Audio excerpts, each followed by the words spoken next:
Marina Mesure, bonjour. Vous Bonjour. êtes députée européenne de la gauche. Avant de rejoindre le Parlement européen, vous avez travaillé pendant plusieurs années sur la situation des travailleurs des chantiers de la Coupe du Monde au Qatar. Vous avez fait ce travail, c'est important de le dire, au sein de l'OIT, de l'Organisation internationale du travail, d'un autre organisme qui s'appelle l'Internationale des travailleurs du bâtiment et du bois, je crois. Ça. Et puis en France, vous l'avez fait également au sein de la CGT.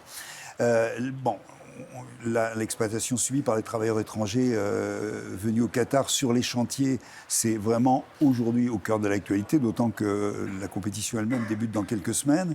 J'allais dire, comment est-ce que vous avez été saisi, alors l'OIT déjà, l'organisme dans lequel vous travaillez, comment vous avez été saisi initialement de cette situation des travailleurs étrangers au Qatar? Comment a été donnée l'alerte? Comment ça s'est passé? Alors déjà, effectivement, il faut qu'on reparte de ce dîner en novembre 2010 quand la France acte le soutien au Qatar. Pourquoi elle acte le soutien au Qatar? Là, les investigations sont en train d'arriver et ils nous disent clairement qu'il y a ce dîner avec le président Sarkozy, avec Platini, avec le prince héritier du Qatar. Et à ce moment-là, la France appel au soutien du Qatar en échange de notamment le rachat du PSG, la vente de Rafale. Donc il y a ce moment quand même, et j'aimerais partir de là, donc ce moment où la France acte le soutien au Qatar malgré les violations évidentes des droits de l'homme. Qui est aussi dans l'actualité aujourd'hui, puisqu'on voudrait connaître le fin fond de ce qui s'est dit dans ce fameux dîner. Oui. C'est ça, on n'y était pas, mais en tout cas, nous, c'est vrai qu'on avait effectivement déjà, donc dès 2010, on a eu ces briefs d'infos sur le pourquoi du comment du soutien de la France au Qatar. On arrive, donc moi je commence à travailler dessus à partir de 2013, donc un petit peu plus tard. Pourquoi? Donc à ce moment-là, je travaillais à l'Organisation internationale du travail. Et en 2013, c'est les organisations syndicales mondiales, donc l'Internationale des travailleurs du bois et du bâtiment, avec la Confédération syndicale mondiale, qui décident de porter plainte contre le gouvernement qatari en disant qu'au Qatar, ils ne respectent même pas les conventions de lutte contre le travail forcé, la Convention 29 de lutte contre le travail forcé, et qu'il y a de l'esclavage au Qatar.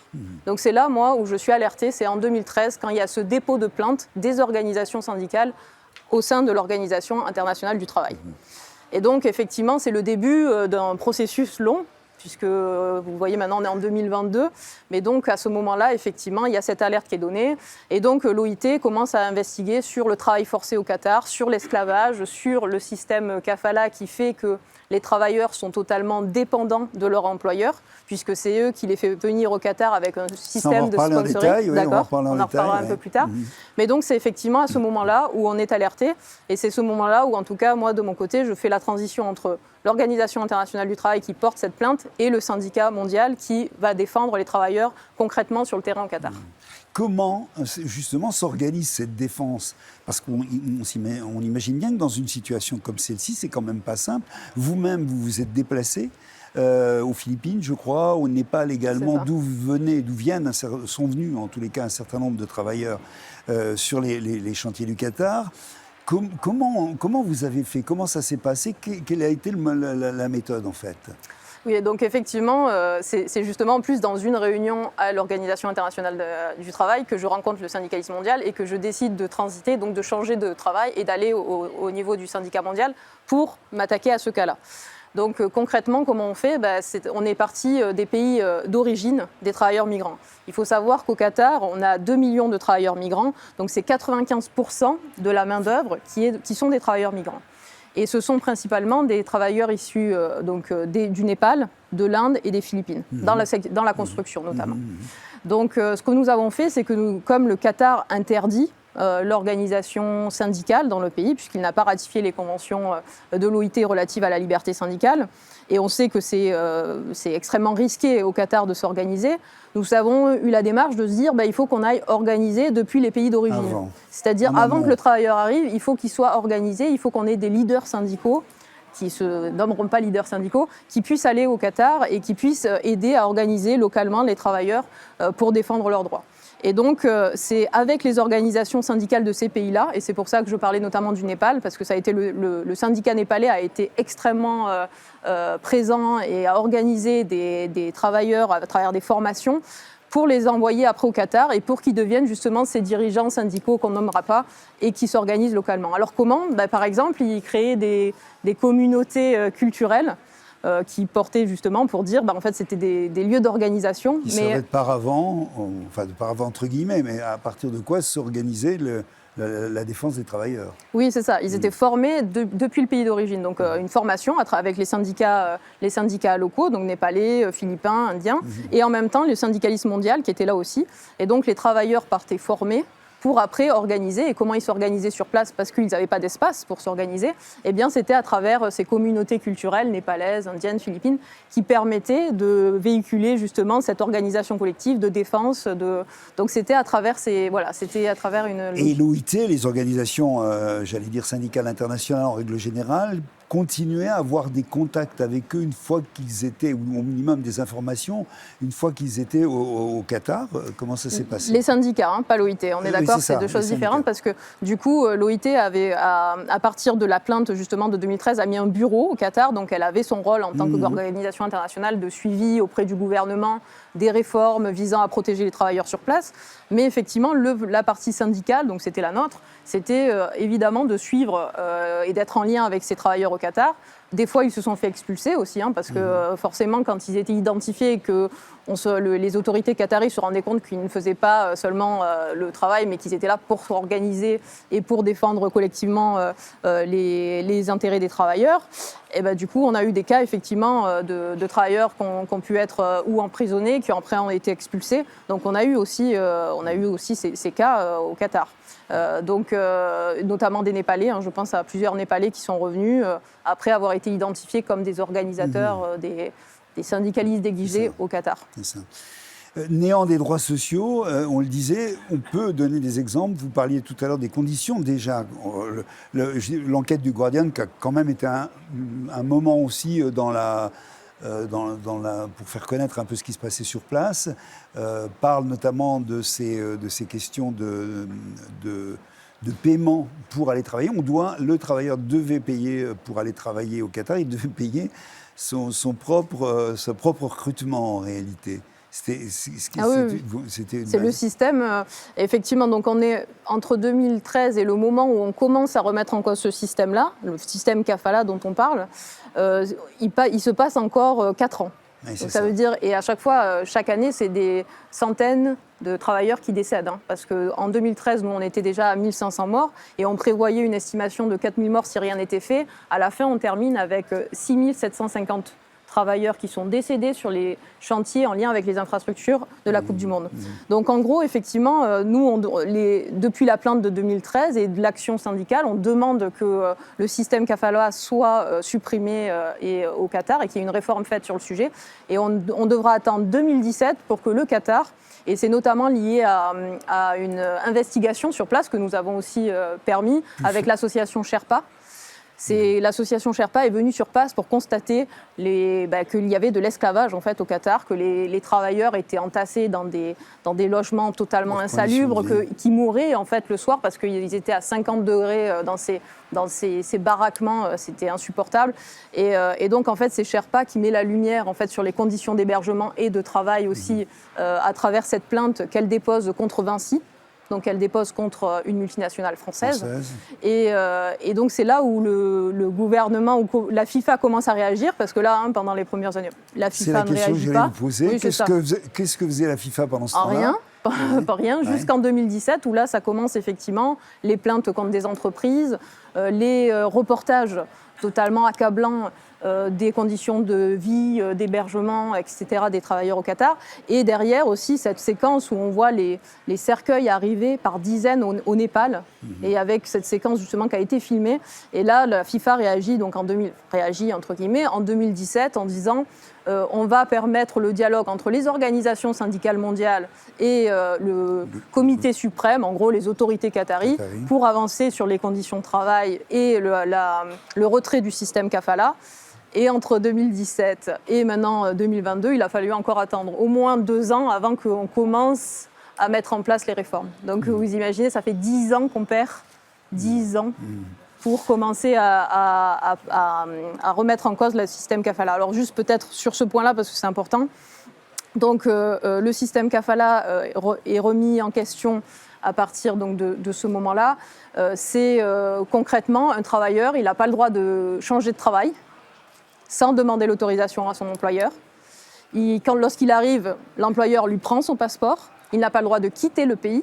Donc on avait aussi justement ces témoignages où des travailleurs qui n'étaient pas payés, en situation d'esclavage, ne pouvaient même pas quitter le pays pour fuir leur situation parce que c'est l'employeur qui avait leurs documents.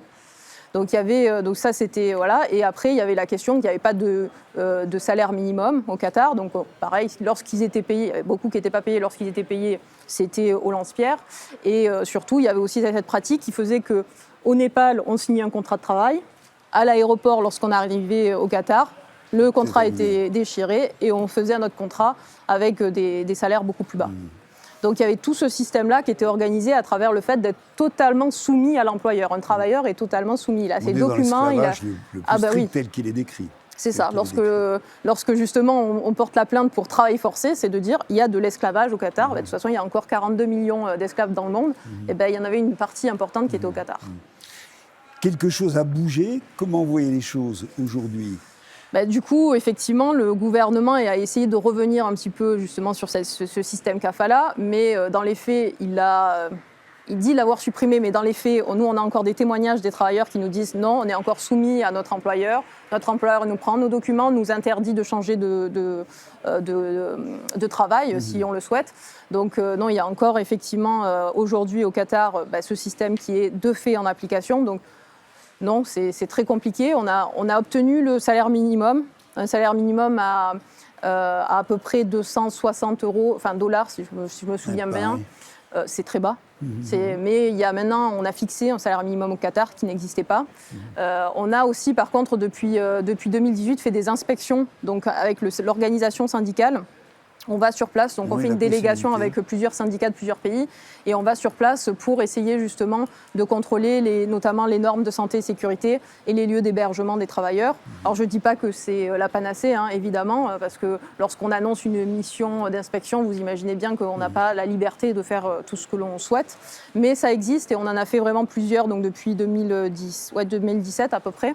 Et après, peut-être le dernier point aussi, c'est le fait qu'on ait signé des accords avec des multinationales, notamment européennes, qui ont des activités au Qatar, pour dire qu'à un moment donné, elles ne peuvent pas avoir des comportements qui nuisent aux droits humains lorsqu'elles sont au Qatar. Et donc, on a réussi à avancer à travers des accords avec Vinci, avec Brexit, notamment en Belgique, pour essayer d'obtenir des avancées concrètes avec le financement, justement, que ce soit Vinci qui prenne à sa charge un certain nombre de choses pour les travailleurs au niveau du logement, au niveau de la nourriture. Donc, on a obtenu des choses quand même qui sont importantes pour les travailleurs, même si évidemment il y a encore beaucoup à faire. Et si en grande partie le mal était fait quand même en grande partie à ce moment-là, puisque vous citiez le nombre de morts sur les chantiers, qui paraît, le chiffre paraît presque ahurissant, impossible qu'on puisse. Imaginons qu'on est sur un chantier des Jeux Olympiques en France, 7000. Combien on dit le chiffre admis aujourd'hui, vous le répétiez? C'était 6750, c'est le chiffre des organisations syndicales. Donc, quand dans une résolution qui date de janvier 2022, ici, juste à côté du Parlement européen, au Conseil de l'Europe, le Conseil de l'Europe félicite les autorités qataries sur les avancées réelles. J'ouvre les guillemets, là, c'est à l'intérieur des guillemets, réalisé dans le domaine social au Qatar, et se félicite aussi la FIFA par la même occasion, c'est peut-être un tout petit peu exagéré. C'est même honteux. On ne peut pas avoir 6750 personnes qui décèdent sur des chantiers et parler d'avancées sociales. C'est totalement... c'est honteux. Et effectivement, les avancées... Alors moi, je veux quand même passer le message, il faut qu'on continue à se battre, parce que là, il y a tous les médias qui sont sur la question de la Coupe du Monde, parce qu'elle commence bientôt. Mais des travailleurs, comme je le disais, il y en a 2 millions au Qatar. Et il va falloir qu'on les défende. Et c'est pour ça qu'il ne faut pas qu'on s'arrête à juste la Coupe du Monde et qu'on ait effectivement, et le Conseil a une responsabilité, la Commission, le Parlement ont tous une responsabilité dans la promotion des droits humains et notamment au Qatar, de les faire respecter, de faire en sorte que les droits fondamentaux, la liberté syndicale soient respectés, qu'il n'y ait plus de travail forcé. Donc ça, c'est un rôle politique et c'est celui qu'on va devoir continuer à faire. Il ne faut surtout pas qu'une fois que le projecteur sur les Jeux va s'éteindre, parce qu'il va s'éteindre, c'est-à-dire dans peu de temps finalement, on retombe dans la nuit de l'absence totale, dans la nuit de l'esclavage en réalité. Qui est le risque ? et qu'on passe au prochain, c'est-à-dire les JO en Arabie Saoudite, où en Arabie Saoudite, il y a aussi le système kafala, il y a les mêmes situations et les mêmes problèmes, et qu'on continue à un mois de chaque compétition ou sportive ou à dire il y a une question de droits fondamentaux et de droits au travail. Alors il est vrai que ce n'est pas la première fois que sur un grand chantier sportif international soit dénoncée la situation des droits de l'homme dans le pays qui accueille, qui accepte ces droits. Mais c'était surtout les droits de l'homme qui étaient effectivement, en règle générale, qui étaient au centre des mobilisations qui ont eu lieu. On pense à ce qui s'est passé avec les Jeux olympiques en Chine, par exemple. Mais c'est peut-être, est-ce que vous diriez ça, que c'est peut-être la première fois où les droits sociaux, en tant que droits sociaux, l'atteinte aux droits sociaux aussi grave que celle qu'il peut y avoir dans un pays comme le Qatar, et j'allais dire en règle générale dans le monde, apparaît comme ça sur la planète, l'idée même qu'il y a des droits sociaux et que ces droits sociaux sont un droit de l'homme fondamental. C'est peut-être la première fois avec le Qatar que ça apparaît, que ça donne malgré tout un certain nombre de conséquences directes. Il y a malgré tout un mouvement de boycott à l'heure actuelle assez large dans les pays comme les nôtres contre la coupe, pour le boycott de la coupe. C'est la première fois qu'on parle un petit peu, c'est malheureux de le dire parce que la situation est tragique, mais qu'on parle de cette question internationale des droits sociaux, des droits de l'homme, mais des droits sociaux de l'homme. Oui, c'est vrai. Et tant mieux qu'il y ait un projecteur sur les questions sociales dans l'organisation de tout événement. Vu jusqu'à maintenant. Non, c'est vrai. C'est vrai, parce que c'est vrai que nous, on mène des campagnes sur tous les événements sportifs avec les syndicats. C'est pas qu'au Qatar. Mais effectivement, la situation est tellement dramatique au Qatar qu'il y a un projecteur sur le Qatar aujourd'hui. Maintenant, les violations des droits sociaux, des droits fondamentaux sont monnaie courante dans plusieurs pays, dans plusieurs organisations d'événements sportifs. Et c'est pour ça que je dis, il y a l'événement sportif, ok, et c'est une bonne manière de faire passer un certain nombre de messages. Mais derrière, il va falloir faire en sorte que tous les travailleurs soient protégés au niveau mondial, et ça passera effectivement par des combats qu'on peut mener ici, au niveau de l'OIT aussi, qui est important, qui est une organisation importante pour défendre les droits fondamentaux, et ceux notamment au travail.